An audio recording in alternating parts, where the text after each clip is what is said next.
This is a daughter podcast where dads come to talk, think, and thrive with your hosts, Oscar and Blandon. Our mission is to cultivate a community of strong, mindful, and present fathers. We want to curate honest conversations with all men, but especially those who have the honor of raising daughters. Hey everyone, Oscar here at the Daughter Podcast, and Blandon on the other side over in Houston. How are you, Blandon? Man, I'm doing outstanding. I'm doing great. So I just finished with my accountability workout.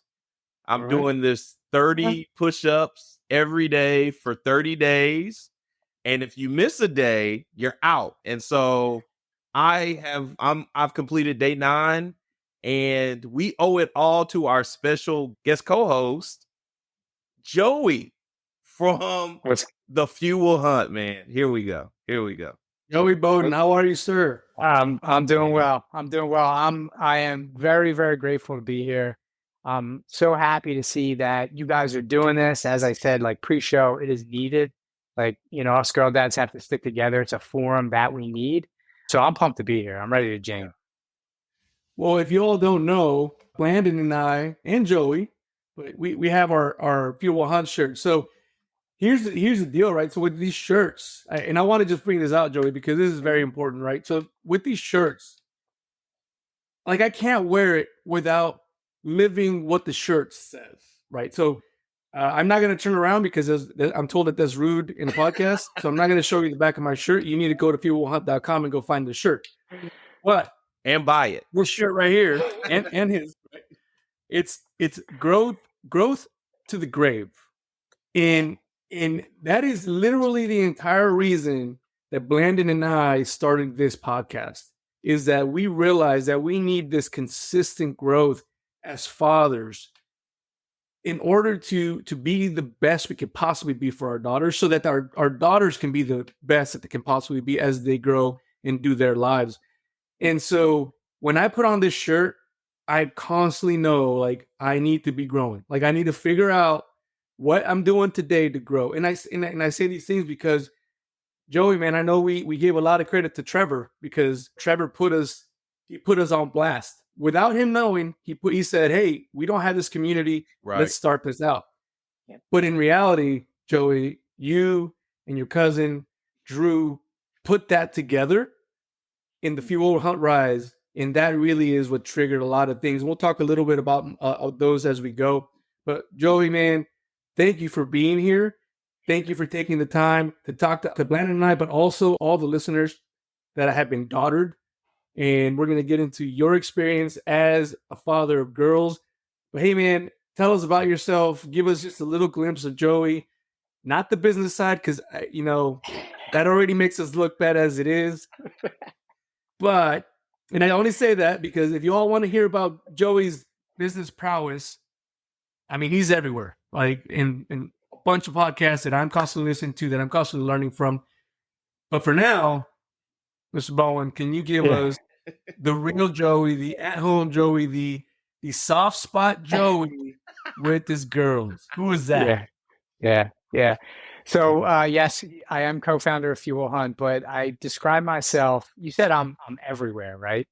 And I really do try to be everywhere for our community, for the Fuel Hunt community and my family. And that's like where it ends. It's addition, like by subtraction. So you asked me to introduce myself, tell you what I'm about. It's really 3 things. It's girl dad, growth agent, and I'm a grappler, meaning jujitsu. So they're pretty much the 3 things. Like at this point in my life, I have let everything else fall away. Some things that I really loved, but I've let everything else fall away so that I can really focus in on those 3 things. And it's not by accident that I mentioned girl dad first. You go to my Instagram bio, it's there. You know what I mean? Girl dad, grappler, growth agent. Like, that's just what I am.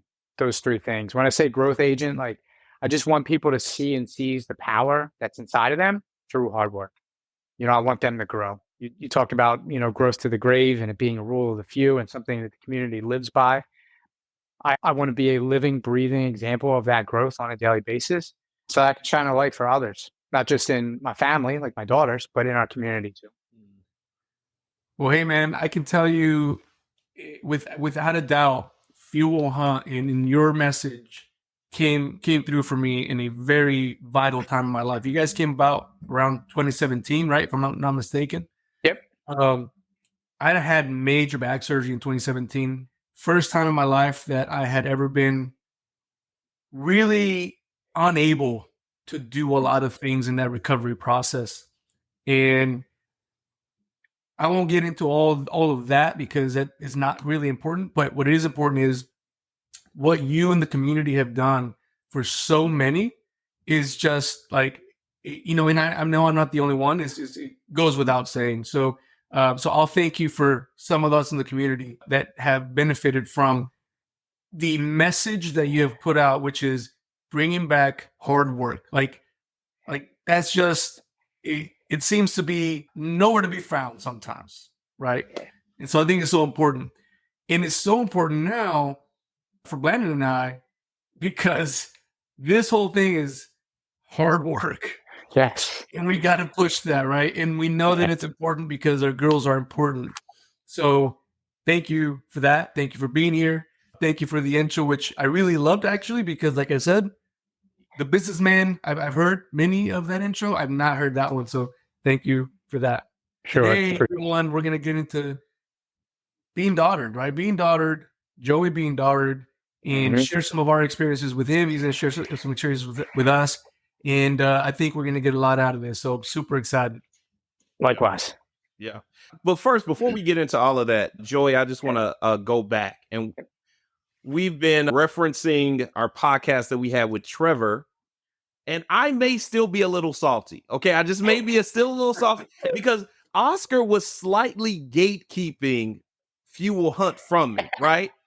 He would drop it. And he'd say, oh, yeah, it's this social group I'm part of. And I'm like, okay, all right. Then once we started talking about the Girl Dad podcast, and he was talking about he was going through this mentorship program with you about business and this, that, and the other. And I'm like, okay, all right. You're going to share some more. And then Trevor was also a part of that. And then they still wouldn't share anything. And so I was like, okay, you know what? Listen, I'm going to find this information on my own. I really am. Because he would always wear the shirts, and it was almost like he was in my face, right, bro? Like he was like he was not giving me the information. But once I did the research on my own, I was absolutely blown away. Absolutely, by not just the apparel, but the community behind it, behind the mantras, behind the genesis of your entire organization.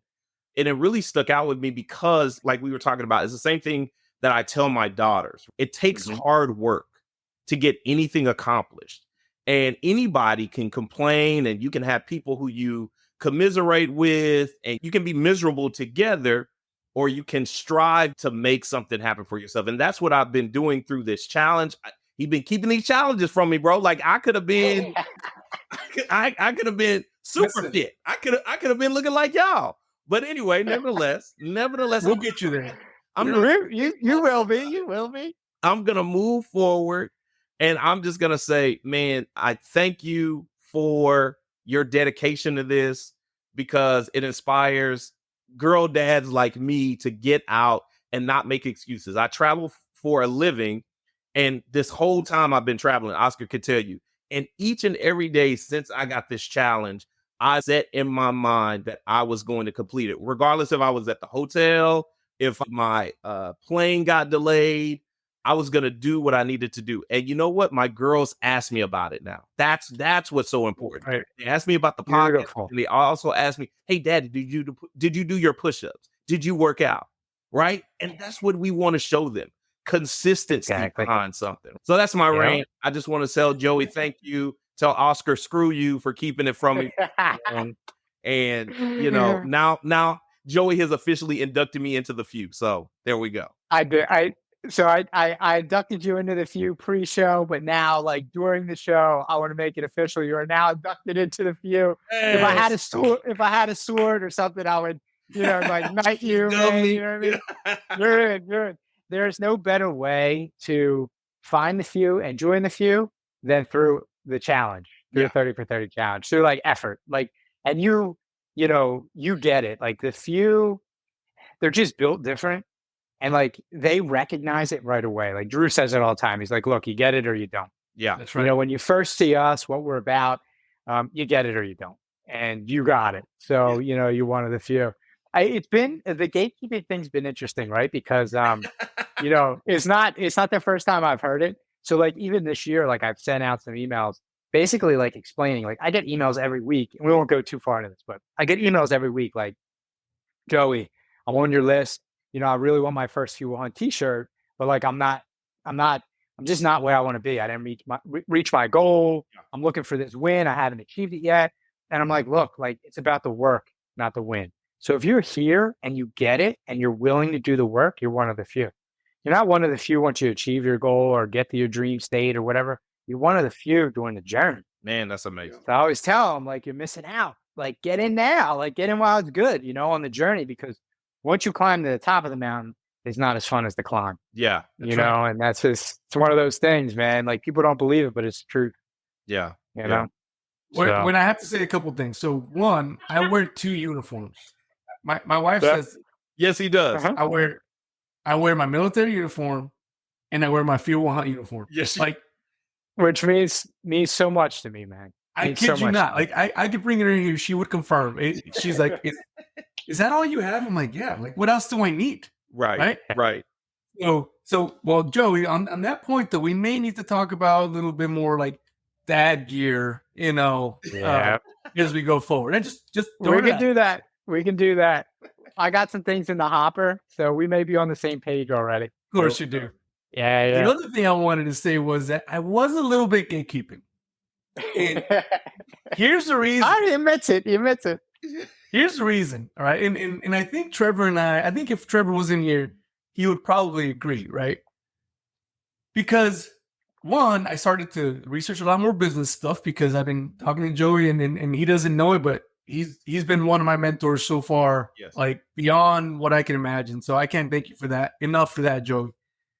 So in business, you put it out, you don't say anything, you create curiosity, and then look, you went to go find it yourself. And I can tell you this, Lan and I, so we've known each other for 17 years. Yes. Legitimately, a week ago or so, 2 weeks ago, 17 years. If I went over and told Lan, hey, go buy these shirts, you'll like them, he'd be like, I don't want to buy that. Right? No, he knows it. He's laughing because he knows it's true. Yeah. You have to, the investment starts with you. You know what I mean? Like I'm that way too. If somebody tells me, I'm like, I'll check it out. Let me check it out. You know what I mean? Let me run it through my, like, you know, my framework first just to see. Yeah. So I've been wearing my uniform every podcast. Yes, you have. You can look at every podcast. You can see there's some Fuel Hunt. There's always one on my head, and there's some Fuel Hunt somewhere else. They got my water bottles just stickered to it. I mean, people know, but I don't say nothing because he does not. They're gonna ask, and then I can tell them, right? Yeah. And the other reason for gatekeeping, it's a little bit over on the girl side as well, the girl dad side as well. Like, I can tell you're a dad, but I don't know if you're a girl dad. Yeah. Let's just see how this goes. Yeah. Right? I was not in a conversation. I was kind of overhearing a conversation this weekend in a girl dad complaining about these different things about being a girl dad. And I'm like, you don't get it, bro. Right? Listen, I try my best not to be judgmental because I don't know what they're going through. Like it could be way more than just that, right? Like I get that. Mm-hmm. But I've made these little cards that have a little QR code, and I'll hand them out to like, oh, you got a bunch of girls, like grab that, right? Love that. But every so often I'm like, nah, I don't think you get it, right? And now I don't know that to be a fact, and that might be to a fault. But you know, the same thing with like Fuel Hunt, like you get it or you don't, right? Like everybody wants to be successful, but it takes so much to be successful, right? And that's what we're working to in our lives in general. Everybody's working towards that, but not everybody's willing to do those little things to get that. So every so often, like they'll see the shirt, they'll ask, and they'll be like, "You hunt?" I'm like, "Yes, and yes." And then they'll be like, I don't get it. I'm like, yeah, okay, you're good. Like, Yeah. have a good day. We're moving on. So for me, the community's been just an entire blessing to be part of, to have accountability, to have these constant reminders that man, we're here to work. Like no matter who you are, we're here to work. So Landon gets it. I'm glad he got it without me bugging him about it, because odds are, I know Blandon, he would have just been like, I'm not listening to you. I'm going to go and wear some Gucci, whatever. Oh, wow. Because he's a Fire, shots fashionable fired. guy. He's a fashionable Yeah, guy, I right? respect that. I'm I not. respect So Yeah. But this is fashionable. That's what I'm saying. This is thank fashionable, you. Yeah. comfortable, functional. Like I'm There you good. go. I feel like I'm wearing this out. I can wear this when I'm traveling. I'm wearing this when I'm Yeah. working out. Yeah. Like this is good. Yeah. Yeah. You mentioned consistency, and you made the parallel between like consistency and like that's what we're doing for our daughters, right? Like showing up for them consistently every day as our best self, growing consistently every day. And that's what we've done with You Will Hunt, man. Like, and what you're doing with the show here. Like you're showing up consistently every day to make progress, and that's what builds trust. It's no different in business and in fatherhood.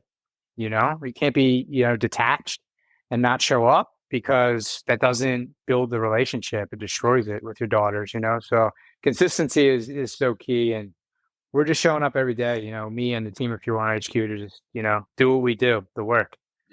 Yeah. I'm pumped that there's so many ripple effects. Just today I was coming home, I took my daughters down Chinatown with my wife, and we were down around there for a little bit. I was coming back and I was driving down a Parkway in Philly, and I passed somebody with a Pure One shirt on. And like, that is hands down somebody I don't know, like just complete, a community member, but a stranger to me. I just drove by them and I'm like, that's what I love to see, because that means that our mission is advancing, our message is resonating, And I like to think in my mind, like to wonder when I see an eagle in the wild, I like to wonder like how that consistency and how our messaging and our mantras are showing up in their lives. Yeah. If they're young, I'm like, I wonder if they're in school and it's showing up there. If they're older and they're pushing a stroller, I'm like, I wonder how our messaging and our mantras are showing up in their home, as mothers or fathers, So it's super cool. And I can't thank you enough. There's been a lot of flowers given out. I think as men, we don't get them often. So I give you guys some, like, I can't thank you both enough for believing in what we're doing, because it's uncommon nowadays for believing in it and purely understanding that we have pure intention to do good and bring everybody together for the right reasons. So thank you both. Yeah. Well, absolutely, man. And everyone needs to go figure it out for themselves and look at what you're putting out. So with that said, though, we need to get into. Yeah, let's do it. We need to get into Joey, the girl dad. And the first question we gotta get out there is, when were you daughtered first? When were you daughtered? And very importantly, what was that feeling knowing that you're about to be daughtered? Mm-hmm. So that was 2016. My oldest daughter is Everly. She's going to be turning 8. So it was 2016. So we did one of those like gender reveal things, for our first daughter. So we had a cake that we cut open, and there was either blue or pink icing inside. I can't recall exactly like how far into it we did the gender reveal. I think it was like a little later. But I felt great, man. Like I had I know that a lot of men want boys, want sons. And that wasn't even really a thought in my mind. Like I was just so happy to be a father. And that was my moment. It wasn't easy for us to conceive in the beginning. My wife is almost 5 years older than me. So it wasn't easy for us. So in that moment, like, it could have been triplets in there, and I would have just been that inside of that cake. It could have been like also, I would have been like, let's go. Like I was just so happy. I was so pumped to be a dad. Yeah, I felt like it was, my life was just beginning, if that makes sense. Yeah. You know what I mean? Like I felt like it was a brand new chapter, and all the great stuff, like the successes that I've had and all the failures that I had before that, didn't even matter. It was like, this is like a whole new world and a whole new life for me. So I felt great. I felt great. Wow, man, I love that because we've talked about us being daughtered and that feeling and the thought process that goes through there, right? And I love how Blandon was like, I want a girl. I can't believe I'm having a girl. This is amazing. And it's just like this full positive thing. And some of us don't get that because we do it to ourselves, right? We suffer more in thought than we do in action, right? And so, and something that you hit on really kind of triggered a thought. Your circumstance is different than like everybody's circumstance is different, but yours is different than what mine was, right? So mine, like I was relatively young. It never even dawned on me that, listen, I'm Mexican, brother. Like odds are, if I really looked at my wife hard, like she probably get pregnant, right? I know that's not cliche. That's not good to say. I'm going with stereotype. I love here, it. right? I love it, man. The science is with you. The science is with you, sir. I'm just saying that it never dawned on me that we wouldn't get pregnant. And that's something that until you said it right now, I've never really thought of. There's families out there that are just doing everything in their power to become parents. And I'm over here like thinking all these, not negative per se, but like all these worrisome things when we find out we have a kid. Instead of the joy of like, holy crap, I'm going to be a dad. I rob myself, and some of us rob ourselves of that joy that you just explained because of the lens that we're wearing at that moment. Perspective is power, right? And like you don't have the perspective until you talk to other people that have been through it. Like what we went through twice was very difficult. But there are, I have acquaintances and friends that have lost children at a young age, before they hit 10 years old and had to bury their children. I've worked in funeral homes. I've worked in churches, and I don't want to get too somber, but like I've seen a lot of things. Yeah. That coupled with what we went through, with our first child, and then before we had our second child, like I was just so pumped. Yeah. You know what I mean? To be a dad, like straight up. And there were even some things in, my childhood where I said, like, you know what? I'm going to show up as a better father than I had. So like that was playing into this too. So like, I had some people that were like, oh man, you having a daughter, like, you better get to it. Like you got to get a boy out. Somebody's got to carry on your name. Yeah. And I'm like, that just never resonated with me. It just never did. And, I didn't go into all this with them. You know what I mean? I was just like, funny, smile, nod. But that never resonated with me. It just, the second child we lost was a boy. And, like I mourn that, but I don't hold on to it. Like I don't, you know what I mean? I believe things happen for a reason. And I believe I'm meant to be a girl dad. Yeah. And that's why I lead with it in my bios. Like girl dad, straight up. That's what I am. Like that's what regardless of whatever happens with Fuel Hunt, the greatness that we will eventually achieve as Fuel Hunt, my legacy will be as a father. Yeah. Specifically a girl dad. Right. Yeah. That's super powerful to have that perspective in a world that so often only values your legacy if you have sons. And then you are being solidified because once you have multiple girls, then you're solidified as a girl dad. You're a girl dad if you have one girl or not, but then you have 2 or 3 or 4, and then everyone is on your head about a legacy, right? Like, what is your legacy? And, me and Oscar talk about this a lot. I talk about this with other girl dads and just other fathers in general. But those precious little girls, they are my legacy. How I parent them will carry on for generations. Because how my grandfather loved my mother has has impressed upon me so much. Yep. And that feeling that he gave her, that she was able to give me, that now I'm able to give my girls, is going to trickle down and ripple down to generations, you know? Yeah, it's that ripple effect, you know? That ripple effect. Look, it's not like I get the whole thing with carrying on your name, but like, look, it ain't medieval times, bro. Like, we're not, we're not Right. trying to carry on the bloodline so that, like, you know what I mean? Like, it ain't medieval times, bro. Like, feudal Right. system's over. So, like, Right. it's outdated thinking, man, Yeah. in my opinion. Yeah.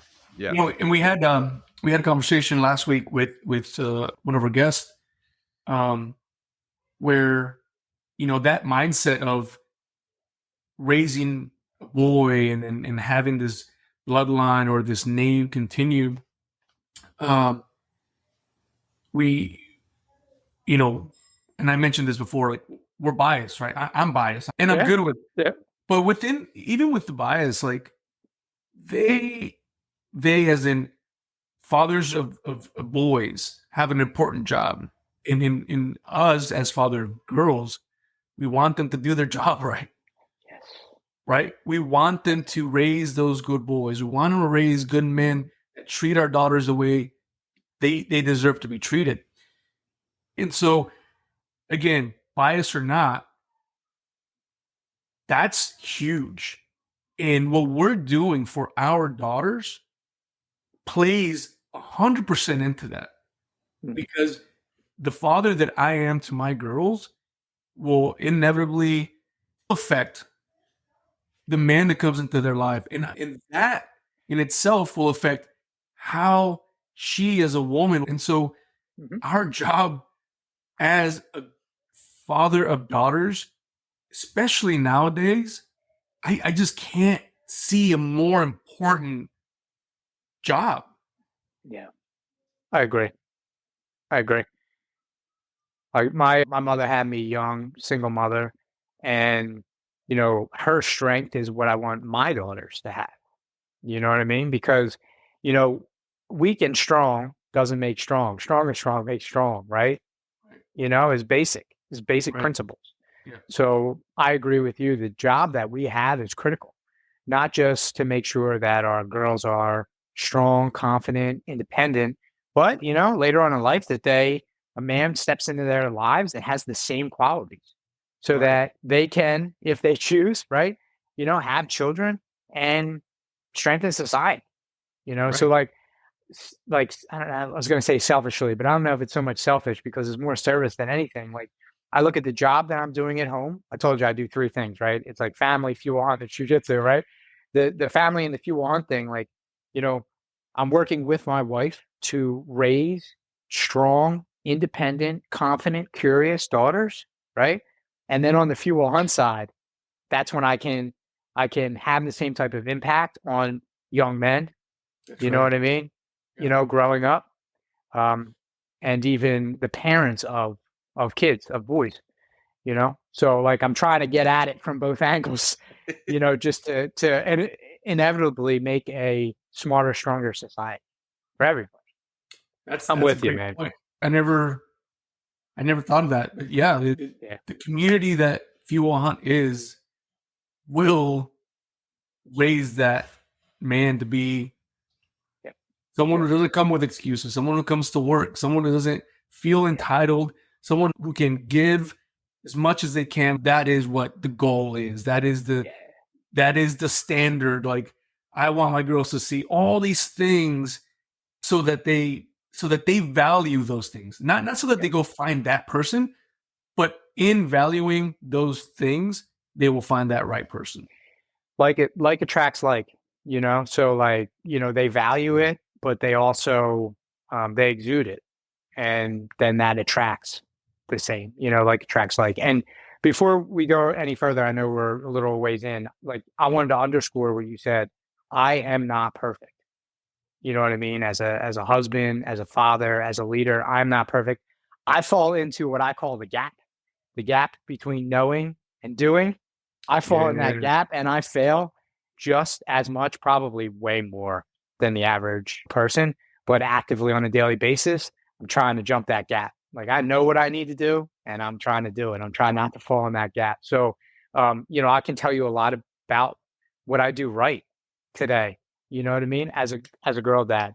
But there's a lot of wrong I do too. Do I instill great lessons? Yes. But just like my daughters, it takes me multiple times to learn how to instill that lesson, to regulate my emotions, to find the right words, to find the right timing, right? To include my wife in that lesson as well. Like, so we're a united front, and we're instilling the lesson together and not just get caught up in like, well, I'm a girl dad and, like I'm going at this alone. You know what I mean? Like making sure that we're together and instilling those lessons. So I wanted to mention that you mentioned it and I wanted to underscore it that like, I'm not perfect either. And that's why it's so important to do what we're doing now, get together as girl dads and like chop it up and learn from each other. And that's why I really love what you guys are doing too.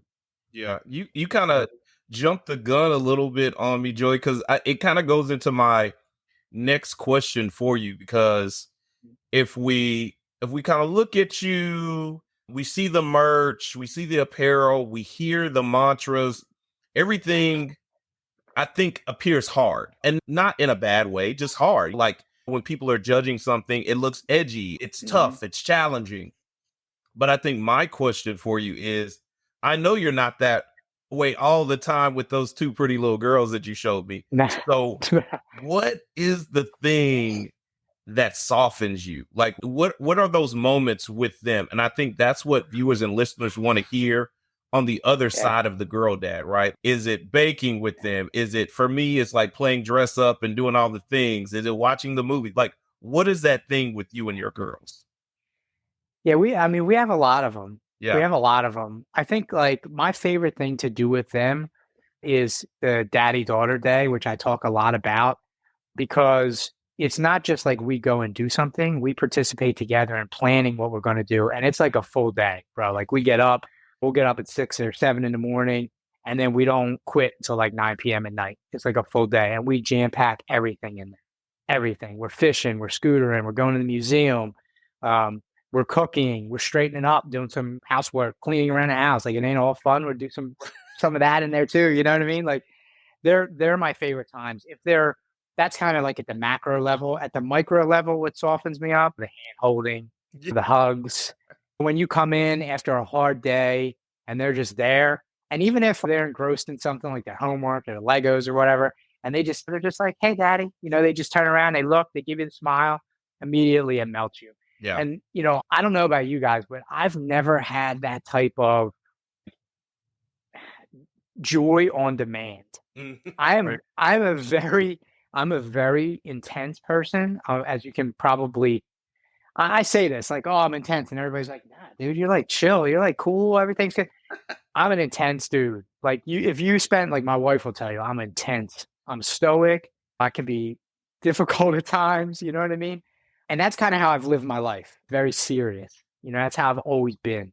Don't get excited about things until like 10 minutes before them type thing. You know what I mean? Yeah. Like, yeah. But since I've had my daughters, like I have actual like joy and fulfillment like on demand. I can't even explain it. It's a look, a glance, a simple like reach back to hold your hand or a hug. Like those are the moments that really like melt me, man. They really melt me. And they keep me going. Entrepreneurship is hard as yous are figuring out. And at Fuel On, we have very difficult days sometimes. But I know I can come home, I can let the armor fall off. Yes. And shout out Bedros because that's a visualization that he imparted on me. Like, after you park the car and you get out of the car and you're walking up your steps to walk in your house, you have to visualize the armor falling off of you. That's great. So that you can walk into your home and be open and vulnerable and like soft, like you were saying, for your wife and your children. Yeah. Yeah. Because the imagery of soft, I think, has kind of been hijacked from men. And this is where I come in because I want to be this soft spot for my family. I can be intense too, when we need to get down to business. But for my girls, I want them to always know that even after the discipline, even after me coaching them through what to do, that daddy is a soft place to land. I'm always going to be the soft place where you can come, and I'm never going to be too hard for you. You're never going to be too old to sit in my lap. I'm never going to be too old for you to just give me just a random hug, and I'm not going to push you away. And but I think men, after a time, and that's why I think I'm talking about, I time capsule my kids, but I see so many men after a time, they're like, no, she's too old for that. And I was reading this book, and I'll never forget this quote, and maybe this is why it stuck with me. It's that dads push our daughters off of our laps so early that they're still looking for a lap to sit in. And so that's why they run to these men. They run to all these different men because you have, as a father, you've pushed them out of your lap too early, you know? Absolutely. What I believe most girl dads don't understand is just that they need to be in your lap later. Yes. Almost more than they need it earlier in their lives, because later on, the world has a hold of them. And the world, listen, the world can be cold. Yeah. You know what I mean? And this isn't coming from a place of like a victim mentality or anything. This is just real life. The world can be cold. Yeah. And they need that place reserved for them much later on in life. You're right. And I see dads do that all the time, and it never made sense to me, you know. And I think it's just like working from an old manual, the manual that they got handed to them from their father or lack thereof. For me, my father, my biological father, didn't hand me a manual. He wasn't around. My stepfather handed me a good one, and I am dedicated to make sure that I make it even better. And I'm going to hand that to my girls, and they're going to hand it on too. Yeah. You know, but that's one of those missing pieces from the manual. It's like, I like that term time capsule, like you were saying, like, well, you know, my daughter's at a certain age now. It's like, she needs to be handled differently. It's like, yes and no. Like, you know, you stop loving them. You stop being a shelter for them when you need that, when they need it. It doesn't make any sense. That's an important point. The needing it later, but different, is not necessarily what you said, Brandon. Like, oh, they're grown, so now it's weird. That should not be what that is, right? It's when they're younger. One, they're easier to pick up. Right? Come here, let me give you a hug. Let me show you I love you, kind of thing. Yeah. But showing them that later is more on their terms, but it's more meeting them where they're at now, right? Where, like I said, the little one, you just pick up, you know, do what you need to do, and show them as much as you can that you love them. But with the older ones, you know, like I have a 12-year-old, and I'm starting to traverse through areas where I have a hard time with what you said, Joey. Like, I have a hard time walking the line of being harsh and being the soft spot to land in, which sounds opposite, but I want to be the center, right? Because, dude, I didn't grow up the way they're growing up, right? And that's on purpose. Like, I want them to, one, have a better life, two, have a better me.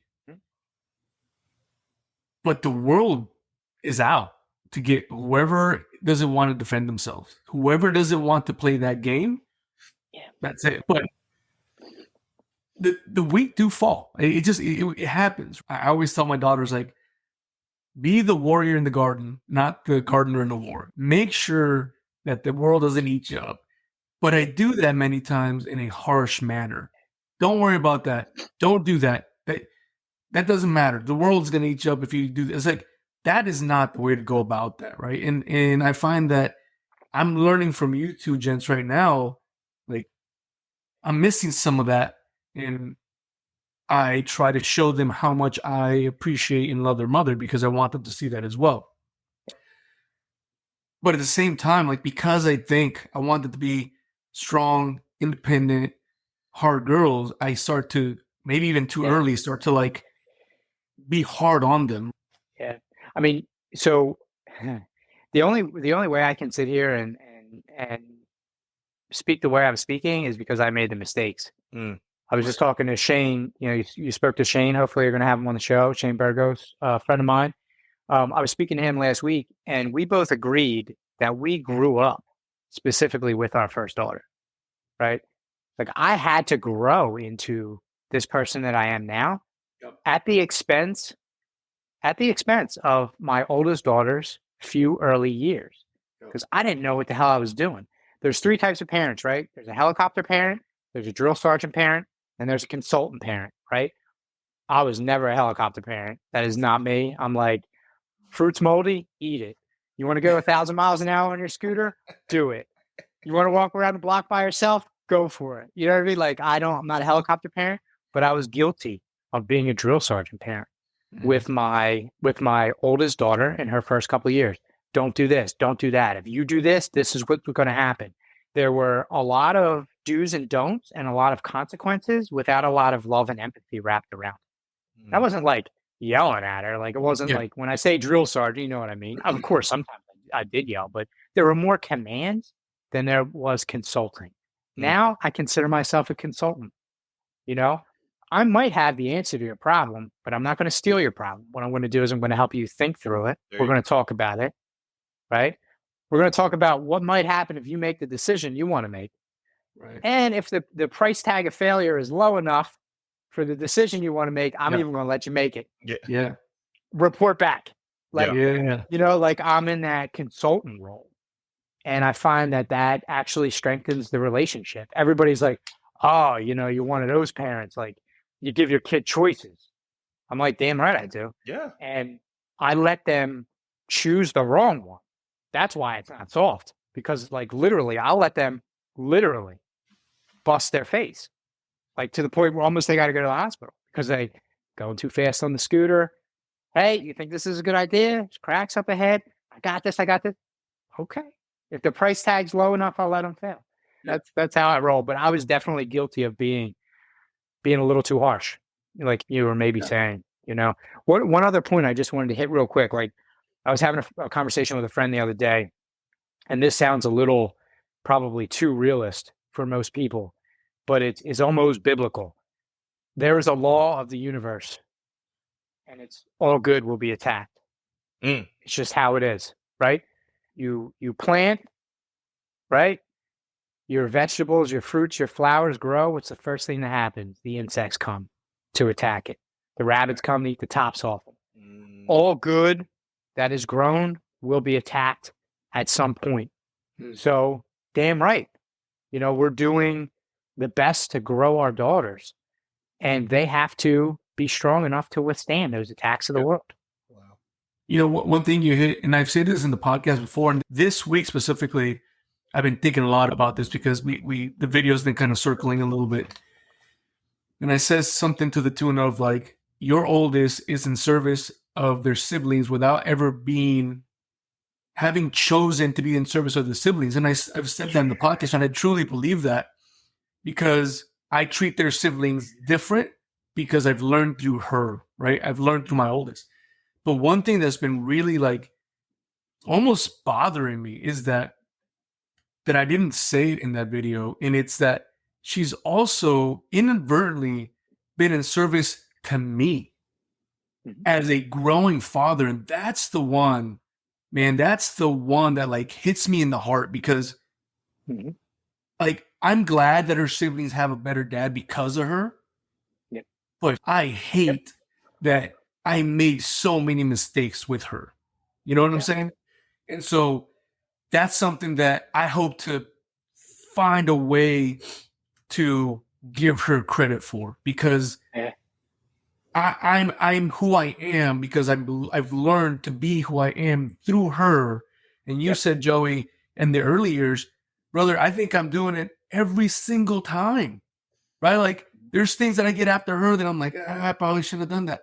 Odds are I'm not going to get out to my middle, and I'm probably not going to get out to the youngest because I've realized in that very moment that I just made a mistake, did a withdrawal from our dad capital in that to her.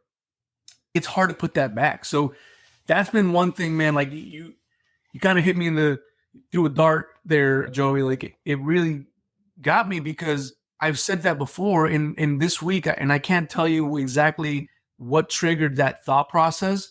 Have started writing again, landing on my journal, so it may have been just that thought process going through. But dude, it's been digging at me that she never chose to teach me how to be a father. Yeah.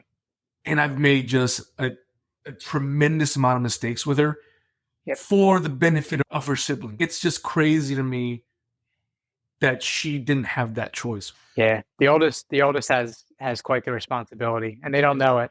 And that responsibility to start as soon as the second kid pops out, that responsibility starts, and they don't realize it. One of the things that I do, and trust me, am I completely emotionally regulated all the time with my kids? Absolutely not.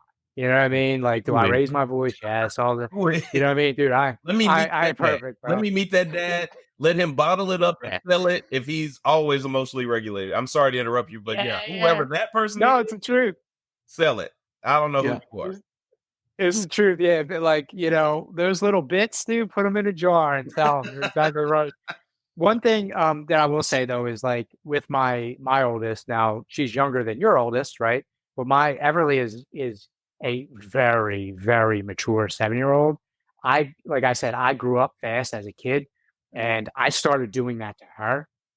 And I'd take my foot off the gas, because like if I would have kept it up, like, man, it wouldn't have been good. But like I took my foot off the gas just early enough that it actually benefited her. She's very mature. So I sit down, in some moments with her, and I thank her. I tell her just that. I'm like, look, like, you are not only a great big sister, but you're like you're the best. I tell her, like, you're my best girl. I tell her all the time, because you're helping me be better. Yeah. Like I just straight up tell her, and she gets it because she's mature. She doesn't get it fully, but she gets like the 1% better every day thing. So that like clicks with her. But I thank her straight up. I just tell her, like, look, I like, if she says, oh, that's really cool, that. And I'm like, hey, here's a story. The reason I know it is because I had to learn it when you were little. So thank you.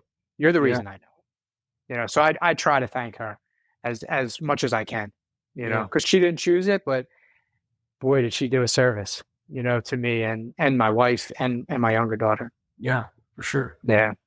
Yeah. And we've talked about this before. To a fault, I don't really show too much of my internal emotion to my girls. But when I have that conversation with my daughter, it almost brings me to tears every single time. Because I don't think I'll ever have enough apology for some of the things that, like, I know I could have done way better in hindsight. Like, in hindsight, I'm like, oh, dude, I could have done that. I shouldn't have done this. I could write a book on saying, like, I should have not done all these things, and I should have done this instead. Wow. But what I will push back on you on, Oscar, and this is just outside looking in, and I only see snapshots of life, but it says a lot because I still see your oldest willing to sit in your lap. She's still vying for that position. Every time I see her, every time you're interacting, she's still like, daddy, and in your lap, head and chest, hugging you. And that speaks volumes. That speaks over all of the mistakes, over all the missteps, over all the things. Because if it had made such an effect on her, I know that interaction wouldn't happen. That's a great. You're doing. That's a great point. Yeah, that's a great point, man. I think as men, we take our duty seriously, and we're critical on ourselves. You know what I mean? You're not the only guy here and the only guy listening that could write the coulda, shoulda, woulda book, man. We all absolutely could, man. We all absolutely could. Yeah, I do at night, like tucking in my girls is something I try to do each and every night, unless I'm not home, right? And I do like a tuck in talk thing, right? Where like at night before bed, after they're done jujitsu on each other, wrestling, jumping off the clothesline themselves off the top rope, it's pretty calm, right? So I do tuck and talk, and the waters are calm, and the brains are spongy, So I take time in those moments to do things like say, hey, look, like, thank you for teaching me this or that. Or sometimes, like, I've learned when I have to be harsh, sometimes in the moment, which, depending on the parenting book that you read, tell you not to do this, but I'll walk away. I'll just say, hey, look, we're going to talk about this later. And I'll just walk away, because if I get emotional, I put them in fight or flight. And when they're in fight or flight, they're not going to learn. Right? Like they have to, in fight or flight, the last thing that they want to do is learn a lesson. So I just say, I'm going to skip fight or flight. We'll talk at tuck and talk later. So sometimes it's all love. Like, you've done so much for me. You're too young to even understand. And other times it's like, hey, like, let's talk about that thing that happened earlier, in a calm way, and just, make a lesson out of it. Yeah. So, yeah. But yeah, we all could write the coulda, shoulda, woulda manual. For sure. And Absolutely. Especially with that oldest. I think because you're learning and there are just so many missteps, and you look back and you're like, what was I doing? What the hell was I doing? Why was this so important, or why wasn't this? And for me, I felt like I was a pretty present dad. I was involved in all the things and doing, and it's still like, man, I feel like there were some missteps that I made with my first that I am truly apologetic for. Like, I really do see her forgiveness, because I'm not that way with her sister. And I don't even know if she can feel that or see that, but yeah, that shoulda, woulda, coulda book. I mean, if we wanted to write it or read it all the time, we wouldn't even get out of bed. So I just exactly. Yeah. That's that tricky thing of like, learning from the past, living in the present, just glancing towards the future type thing. Yeah. Because if you live in the past, you're screwed. You know what I mean? If you completely let go of the past, don't learn from it, and then you're like 100% in the present, you're not glancing towards the future, you're kind of screwed. Like, so it's that balance between the learning and then the living, and then just that glance towards the future type thing that keeps you from being in bed all day reading the coulda, woulda, shoulda book. But speaking about the future, Joey, you do something for your girls that I find super interesting, man. And please correct me if I'm wrong. It is towards the future. So explain what that is to us. Yeah. So I started off, this is one of those things, like talking about the coulda, shoulda, woulda book. Like, I wish I started it sooner with my first. I started it a little late in her life. Once I had like my awakening, that I was like doing all the things, and I was there, and I was like a pretty good dad, but was I really there? Yeah. Right. And when I had that awakening, you know what I mean? Like, I need to start really doubling down on being a dad. So one of the things that I do is I created 2 email accounts for them, right? So they have their own domain, their own .com, which I won't say here. I don't want people sending emails to them. Yeah. You know what I mean? Not that any of your listeners would do anything nefarious, but this is going to be out on the interwebs. Right. So you never know. Right. We're girl dads. We understand. Yeah, you get it, right? Yeah, you get it. So, so they have their own .com. They have 2 email boxes there. And I started out by sending them emails and attaching photos and things. Now I send more videos and audio messages to those inboxes. And then I'm going to give them access to those inboxes when the time is right. So maybe it's 18, maybe it's 21, maybe it's a little sooner in life, depending on, how things go. I really don't know. I don't have a crystal ball. Could it be 16? I don't know. But I'm just focused on filling up those inboxes. I put a lot of pressure on myself in the beginning of it to always be like teaching them something in every email I sent. And I'm like, okay, like, what lesson am I going to teach them today or this week? And I got to tell a powerful story so that they get this lesson. And it was just a lot of pressure. And now more what I do is I recap the good and the ugly, both in voice messages. And I talk about the love that we have for each other, the time we spend together, what we do, what we've learned, what I've done not so well in some moments. And I attach a lot of photos of daddy-daughter days, and I'll take pictures I take them out to a restaurant or something. I take a picture of the receipt and like send that up there too. Just like like a time capsule. Yeah. For them. Yes.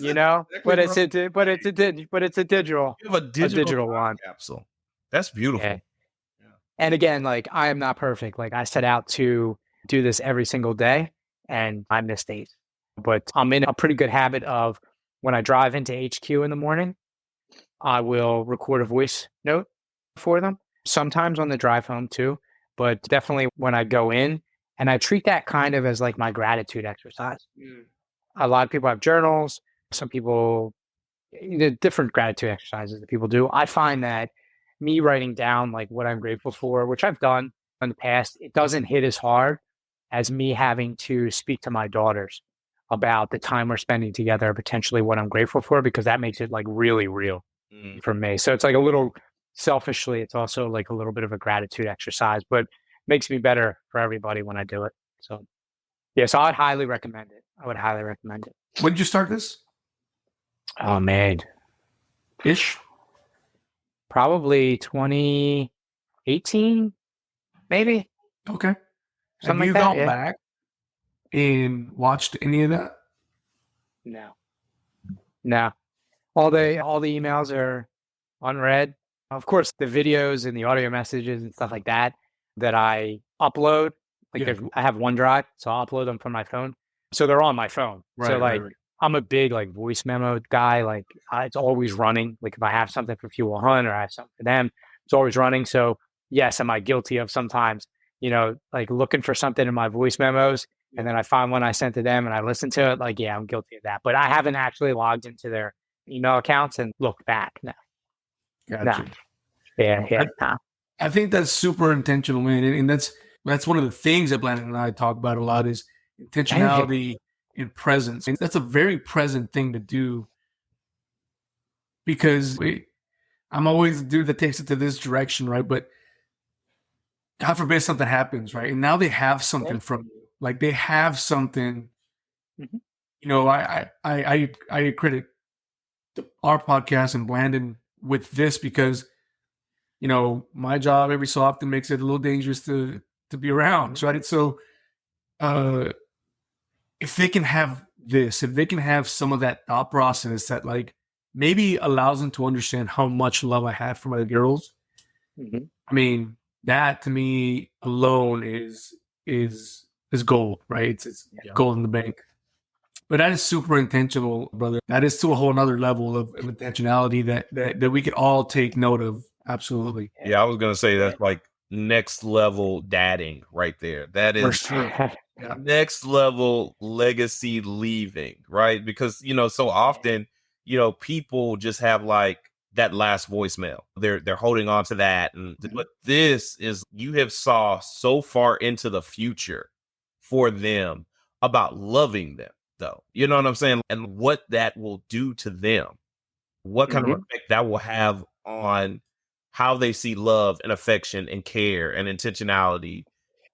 Yeah, I think it's like for me, like I really hope that they learn some lessons from the emails and the voice memos and things like that. And I really hope that they see all the fun we had together. Yeah. You know what I mean? And like, I really hope they see that. But first and foremost, I hope that they realize like the time and the consistency that was put into my relationship with them. I want them to seek that out, not just in a man one day when they get married or whatever, but in everything that they do. Yeah. I want them to understand the value of investment in relationships and consistently showing up for somebody. That's huge, dude. That's a big deal. And it's one thing, it kind of leads me to one of our final questions here, at least for me, like, 2016, you and your cousin started your company.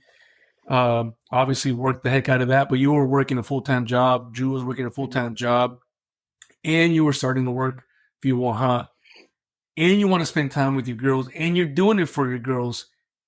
So how talk to us a little bit about how that came to play. I mean, you're a successful entrepreneur, you're teaching and you're mentoring others to be successful entrepreneurs. Like, and we don't want any of that BS 50-50 life balance because Joey, I heard you talk about this in another podcast. Brandon and I talk about this all the time. That doesn't exist. There's never a 50-50 shot of life, work balance, whatever, because you have these things that you want to get done and you want to spend time with your girls. which is something like I made a note on the voice notes and the emails because that is so intentional. Not only are they hearing you, but you're talking to them.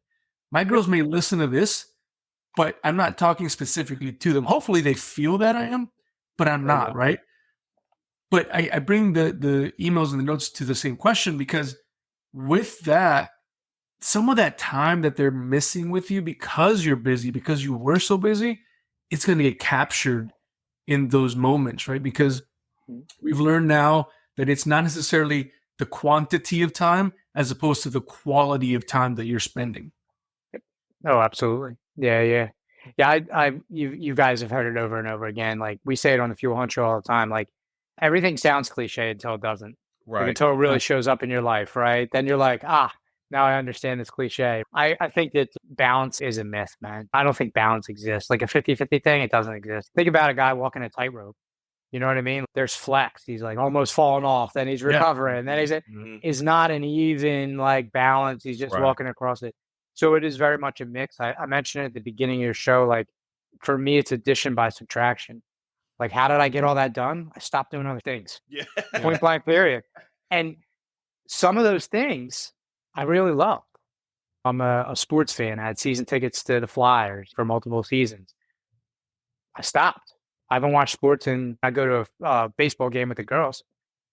But other than that, like sitting there, I stopped watching sports. I don't watch the news. I don't drink. I don't go out with the homies. You know what I mean? Like there's so much that I don't do that I've subtracted from my life to make the appropriate intentional space for the things that I care about. My family, Fuel Hunt, and jiu-jitsu. Yeah. And jiu-jitsu makes the list because jiu-jitsu makes me a better family man and a better businessman. Yeah. That's why that's on the list. The early days were rough, bro. Like even when I was working a full-time job, like I am who I am, my DNA. Like I was a hard worker. So I was killing it. I wasn't working a 40-hour week. I was working a 70, 80-hour week. Yeah. With an infant and a budding side hustle in Fuel Hunt. And at that point, we were a few years into marriage. So a new marriage, really. Did I wake up one day and say like, okay, I'm stopping all these things and I'm just making space for these things I care about? No, it was gradual progression. I made a lot of mistakes. And then I realized, okay, this got to go. Like thinking like when I glance into the future and seeing the life that I want for my family and myself and those that I love, some things just weren't in the picture. Me taking my daughters to the beach, coming back, cooking for them, hanging out at the beach house, making memories. The TV wasn't on. Like the Flyers didn't matter, you know, out the door. You know what I mean? Yeah. Was I, when I bring them back to the house and I'm cooking dinner and their friends are there and all this other stuff, am I drunk? No. Right. Alcohol out of the mix. Were any of my homies there? I love my homies to death. They've been there. We've been through thick and thin together, but were they there? No, they weren't there either. So I had to curb some of my time with them to make space. So it's really a mix. And I live and die by my calendar, but I'm very intentional with blocking time. Am I perfect every day with it? No. From 4:30 to 7:30 every day, that's my family time. And that's just that. And Fuel Hunt Jiu-Jitsu, I have to wait during that time. And really, man, as I grow as a man and as a businessman, I want to expand that block of time. That's what it's about for me. Everybody's, you buy back your time so you can do all this stuff. Yeah, I'm trying to buy back my time so I can increase that family time block. That's what I want. And then once it gets wide enough that I'm happy, then I'll spend more time on jiu-jitsu. But it's a mix, man. It's a mix. Balance doesn't exist. Well, and I think it's important to point that that maturation process is super important because when I hear dads complain about the dad part, is because all those other little aspects we haven't let go of. Mm-hmm. Yep. Right? I want to go to the baseball game. I want to go with my buddies. I want to, and now I can't because I had to do these things with the kids. Like I can tell you I've been guilty of that early on. But man, when I realized it was like an easy flip. Like actually, I'm getting upset at work because I'm still here and I want to be home. But you're right. It doesn't happen overnight. And as soon as fathers realize like the important part of not only your job as a father of your daughters, but the immense gratification you're going to get from switching those roles. Yeah. That for me, that's what it was, right? Like as soon as I realized, like, actually, I kind of like this grind way better than that grind, you know? And it's a You grind. realize. Yeah, Oh yeah. You realize what fulfillment really is. for sure. Like I had a lot of holes in myself that I was trying to fill with things Yeah. that didn't really fulfill me. Good things and bad things over the years. They didn't really fulfill me. And I realized it's because I didn't really know what fulfillment was. Mm. But then once I had daughters, then I talked about that like on-demand joy earlier. Like that's how I described fulfillment, right? Like I realized what fulfillment was, and that helped me flip that switch. But man, that's why this is such an important conversation to have, and the conversation that you have on your show all the time. This one to help dads mature faster. And I know that sounds wild, but as men, we live a certain way, and then it takes us time to transition to what matters, and we need to shorten that length of time for men so that they can realize what's on the other side, and they can be of service not only to their families but society. Yeah, the phenomenon you're talking about is called delayed adolescence, and that is what is plaguing most men. And it happens because we're told that we can have this forever. We can have this feeling of youth forever. And we live in a youth obsessed culture that does not value middle age, that does not value the sage advice of the grandfather anymore. So we delay adolescence for a long period of time, and we want to live a certain way for a long period of time. And Joey, like this conversation probably could go on till forever. I'm that locked in at this moment, and I'm not cutting it short. I'm just saying this is all for real. I just feel like I'm sitting at the feet of a guru right now who is teaching me about myself and how I can show it better for my daughters. Addition by way of subtraction, that's genius right there. That's awesome. And then not stealing her problems from her. Like I always steal my daughter's problems from them because I want them to have a better life. And so things that you're saying, like right there, I am just like taking these as jewels, and I'm putting them away. I'm just letting you know I'm stealing them now. So if you hear them again, I'm gonna credit you, but I'm just letting you know in advance I'm stealing them. But please, Pat, please, pass them on, man. Pass them on. Like I said in the beginning, might have been pre-show, man. I've taken a lot of lumps. Yeah. And I've given a lot of lumps. I've failed myself. I've failed other people. These are all lessons I've learned, and I appreciate the forum to speak on them because I want other people to learn them sooner. And even though I'm a hard work guy, I want them to learn them easier than I did. Yeah. So, yeah. Well, listen, I echo what Landon just said. I could sit here for another 2 hours and just absorb a lot of this information, man. We're not going to do that to you today, but hopefully we can get you on the hook for the next time. We can sit down and rock some of this information out and rock some of this, just this goodness that I believe we're putting out, man. Because, like you said, if we can help men get there faster, whatever there is, right? Because we don't know, everybody's different, but if we can get them to help to get there faster, I think we're going to do a lot of good. And so, Joey, I cannot tell you how much I appreciate you taking the time from your girls, from the business, from jiu-jitsu to sit down with us today, man, and have these conversations with us. For everyone out there, fuelhunt.com is the golden place. I promise you, Blandon can now attest to it now that he's searched for it himself. Now that I've done the research that my good buddy wouldn't give it to me, but that's all right because it was worth it. It was worth the research. It was purposeful, sir. But no, truthfully, man, you can't wear, because of what you and Drew have created, you can't wear the apparel without working towards what that apparel means. And so I think that's super important. If I could show you my book, man, like I got like notes for days, questions.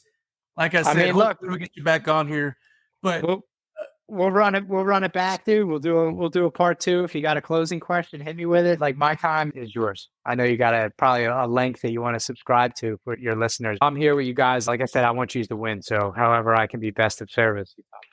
Man, you're the best, man. I'm not going to take more of your time today. I want you to at least have some time with your wife too, because your daughters are hopefully down and chilling. Let us know how we can get a hold of you. Obviously, freewoolhunt.com is primary. It probably has a lot of information in there already, but let our followers and our listeners know where they can find Joey on the socials, if you will. Yep. So I am at Joey Digital on Instagram. Not too active on any other platform other than Instagram. So Joey Digital there, and the Fuel Hunt community, you can find them also on Instagram, our most active place at Fuel Hunt.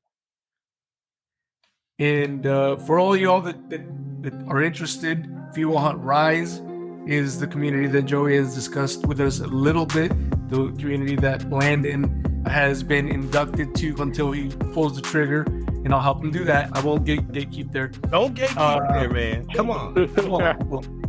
But it's important for everyone out there listening, check that out, because the reason this podcast is here is literally the Rise community. It is the reason why Bland and I pulled the trigger on everything we've been doing, on starting our company, because Joey inadvertently said, get up and go do this. And we're here. Greatness awaits. You guys are already doing an amazing job. This is hands down one of my favorite shows I've ever done. You're already doing an amazing job, but greatness awaits for the both of you. And I'm so pumped to see you walk the journey, and I can't wait to just hopefully meet you in person and shake both your hands when you get there. We would love to go to HQ and do that, man. That'd be amazing. Yeah, man. Amen. Well, with that, find Daughter Podcast on all the social media, literally at Daughter Podcast. If you have questions for us through email, it is conversations@daughterpodcast.com. I am Oscar. Landon will put my social media handle on there because I am not the social media guy, and I can't even remember what it actually is right now, but he's going to put it on there for you. Oscar over here and Landon on the other side.